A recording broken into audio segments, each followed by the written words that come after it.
one of the things I wanted to ask you is, you know, when you look at a player that you're going to work with and you're going to make a commitment to, what are some of the, skill sets that you're looking for in that person? Because obviously you found them with Jameer. So what do I look for in a player? With the pros, it's different. With the pros, it's different. With the juniors, it's different. Yeah, maybe not so popular with the parents and the juniors. Can you tell us why? Why not so popular with the parents and the juniors? Because of what we look for, right? So I guess I'm in a kind of lucky position that my boss is very supportive. I've never really done well with bosses for many reasons, But yeah, I mean, I like to pick and choose. I'm 45 now. I'm not going to coach someone because I have to, because I need their money. So I'm like a bit more puristic. I will look for exactly what I'm looking for in order to get the results that they want. So a lot of it starts with, for junior, it starts with the parents. You go, look, what do you want? What's your expectation? Oh, we want to go from 1,000 ITF to 100 ITF in 2 weeks. So if their parents say something like that, the kids are going to have that kind of mentality also. That's going to be tough.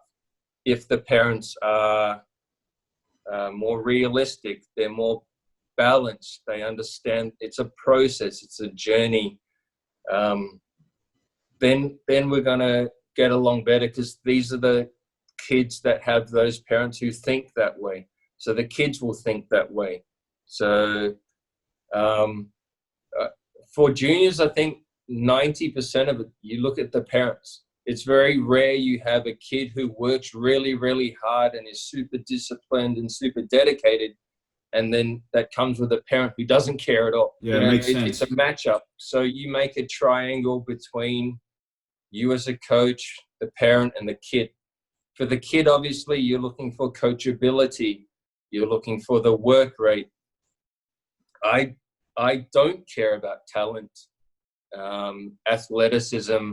I don't care, because if you give a kid who is coachable, works their butt off, you make it. That then becomes your job as the coach. That's how I think. Do you think you can spot that early on with a kid when you first meet them, or have you had to ingrain this concept of coachability over the years? Yeah, I mean, look, for a lot of it, you've got to earn their trust.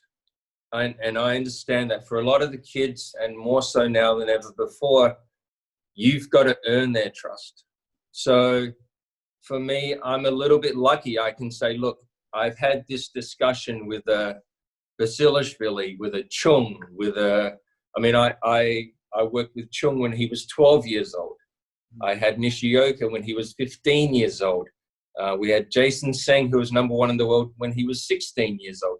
So I can relate those experiences with the kids who've been young and been successful and Asian with the kids that are standing in front of me now. And, a lot of the time it helps even when the pros are around the academy and they can, like, maybe they don't understand what I'm saying and say, like, Randy's going to be a great coach. Like, Randy will go and talk to them, go, look, do you understand what he's saying?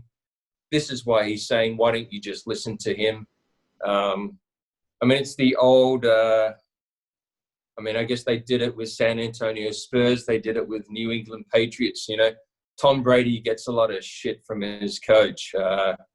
Tim Duncan was the one who Popovich always benched. If I'm tough on the pros, which I am, and the kids see how I treat the pros, then it also helps that I can then be tough to the kids, and that helps me sell my message a little bit better.